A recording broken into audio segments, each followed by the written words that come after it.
1984. Un homme achète Christian Dior avec de l'argent qu'il n'a pas. En 2 ans, il transforme une entreprise moribonde en diamantaire du luxe. 40 ans plus tard, son empire vaut plus de 500 milliards de dollars. Et pourtant, peu de gens connaissent son visage.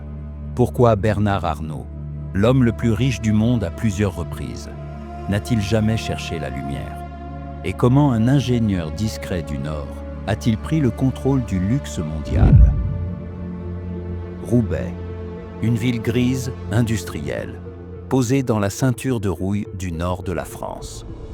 Un matin de 1955, dans une usine familiale, un gamin de 6 ans observe son père compter les sacs de ciment. Le petit Bernard aime les chiffres. Il aligne les colonnes comme d'autres empile des briques.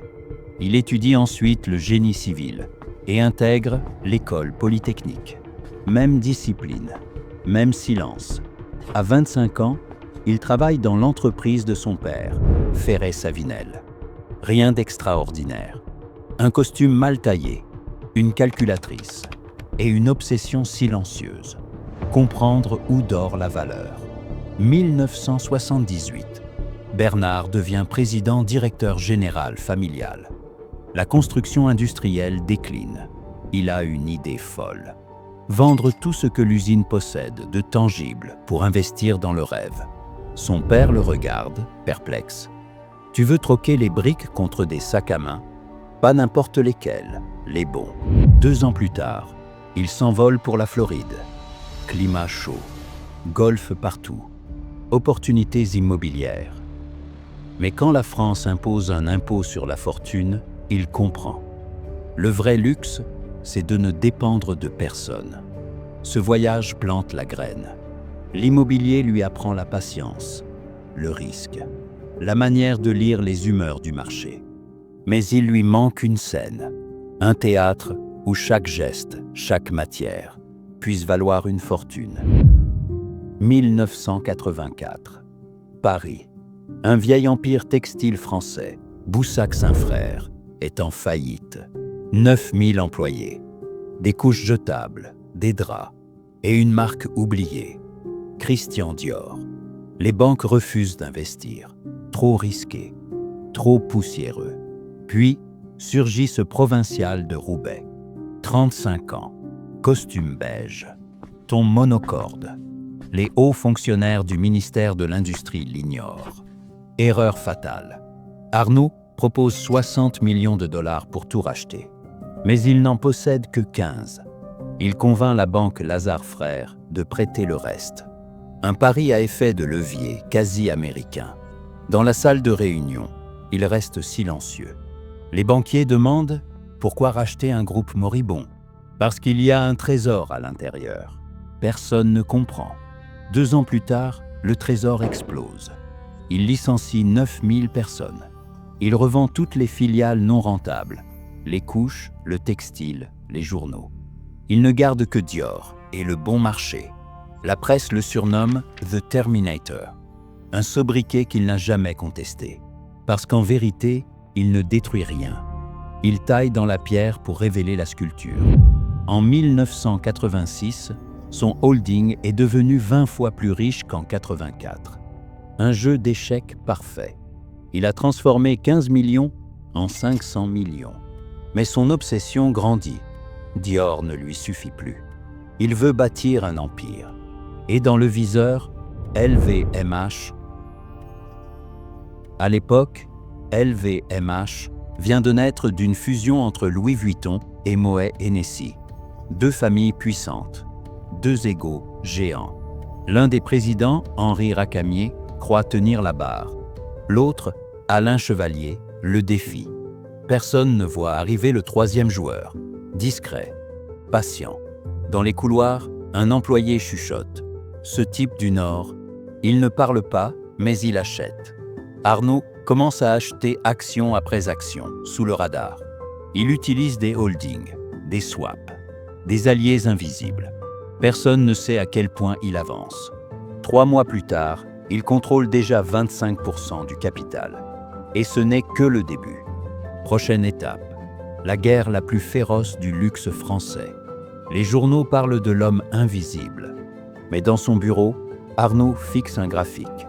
3 courbes, 3 empires et un murmure. Celui qui contrôle la marque contrôle le rêve. Paris. Les façades dorées de la place des États-Unis brillent sous la pluie. Dans un bureau sans décor, un téléphone claque. Racamier, président de Louis Vuitton, vient d'appeler son allié Bernard Arnault. Son ton est calme. « Bernard, j'ai besoin d'un soutien contre Chevalier. Compte sur moi. » Silence. Ce que Racamier ignore, c'est qu'il vient d'inviter le loup dans la bergerie. LVMH, né de la fusion entre Louis Vuitton et Moet Hennessy, devait unir la maroquinerie au champagne. Mais la fusion tourne au combat d'ego. Les dirigeants Chevalier et Racamier se détestent. L'un veut élargir le groupe, l'autre veut le préserver artisanal. Arnaud observe, ni pour l'un, ni pour l'autre. Pour lui-même. 3 jours après l'appel, il fonde une coentreprise avec Guinness, le géant britannique, nommé Jacques Robert Société Anonyme. Objectif, acheter discrètement 24% de LVMH. Il garde 60% du contrôle de l'entité. Une pièce sur l'échiquier vient d'être avancée. Pour financer l'opération, Guinness déploie 1,6 milliard de dollars. Arnaud, lui, se contente des ordres. Derrière chaque achat boursier, son empreinte s'efface. Un analyste murmure à la télévision. L'actionnaire mystérieux grimpe, mais personne ne sait qui orchestre. En coulisses, Arnaud coche les pourcentages. 5%, 12%, 18%. À 32%, Racamier panique. Décembre 1988. Racamier frappe du poing sur la table. Il faut casser la fusion. LVMH doit redevenir 2 groupes. Il croit se défendre. Mais cette décision offre à Arnaud l'ouverture parfaite. S'il atteint 35% des droits de vote, il bloque toute scission.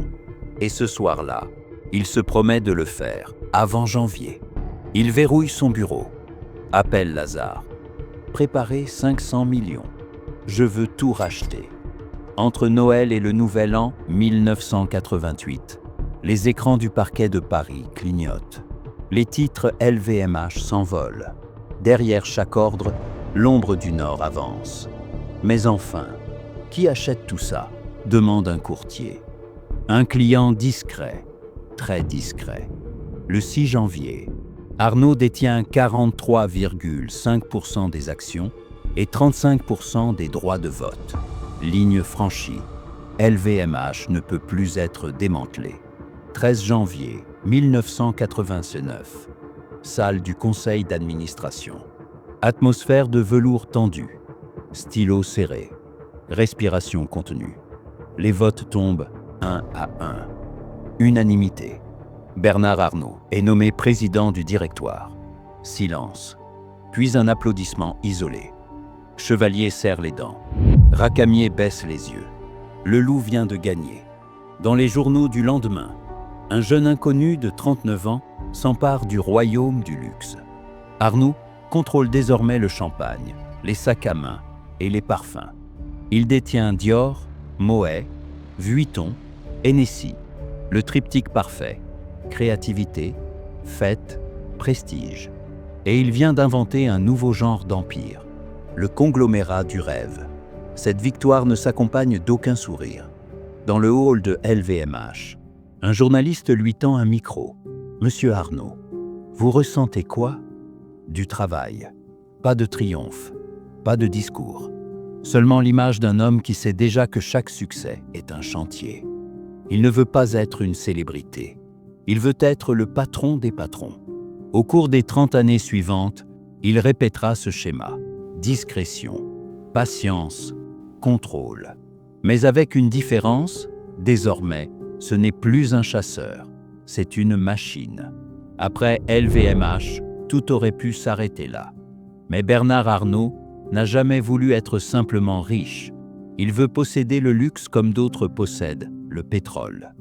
Il observe les maisons indépendantes, Hermès, Gucci, Bulgari, et un principe se grave dans sa tête.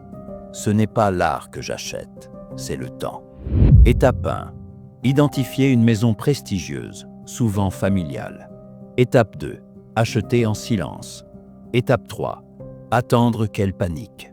Étape 4. Négocier. En maître zen. Chaque opération est un balai. Pas un cri, pas une fuite. Juste le bruit sec du stylo sur le contrat. 2008. Arnaud déclenche sa plus subtile offensive. LVMH commence à accumuler des parts d'Hermès sans que personne ne s'en aperçoive. Grâce à des produits dérivés financiers, appelés equity swaps, il contourne l'obligation d'annoncer toute participation supérieure à 5%. 3 ans plus tard, il détient 17% du capital. Le président directeur général d'Hermès, Patrick Thomas, découvre la manœuvre et explose.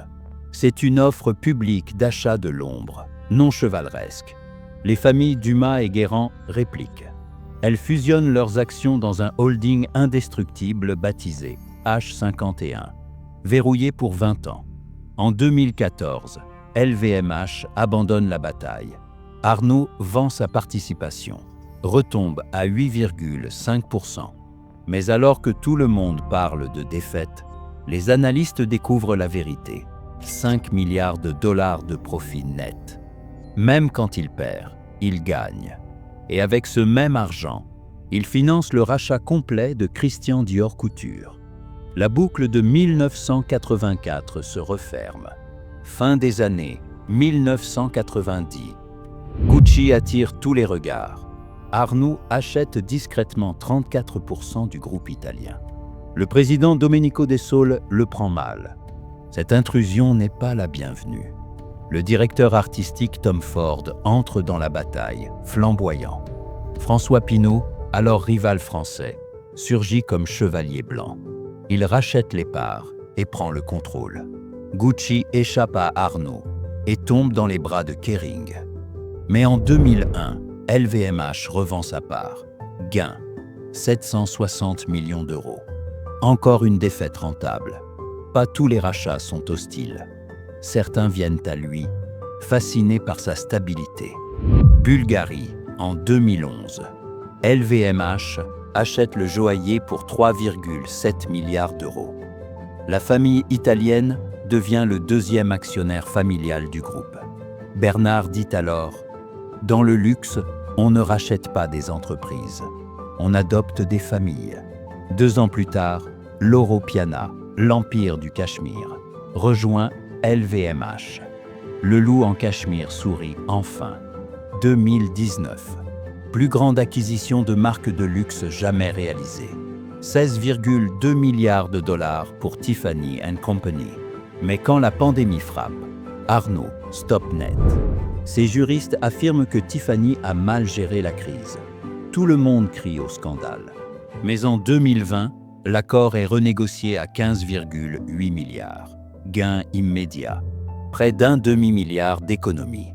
Et 2 ans plus tard, les profits opérationnels de Tiffany ont doublé. Chaque dossier suit la même signature. Discrétion, calcul, timing. Pas de spéculation. Seulement la patience d'un architecte. Dans une réunion interne, il aurait dit « En bourse, il y a des chiffres. Dans le luxe, il y a des héritages. » Et c'est ainsi que, sans bruit, LVMH est devenu l'empire du rêve. Prochaine séquence. L'empire invisible, la dynastie Arnaud et la guerre du trône. 75 noms. De Dior à Louis Vuitton, de Moët à Tiffany. Et pourtant, tous répondent à un seul homme. Bernard Arnault. Chef d'un empire à 500 milliards que personne ne voit venir. LVMH. C'est une constellation. Chaque marque, chaque maison fonctionne comme une planète autonome. Le parfum Dior ne parle pas au champagne, Dom Pérignon, mais tout gravite autour du même soleil.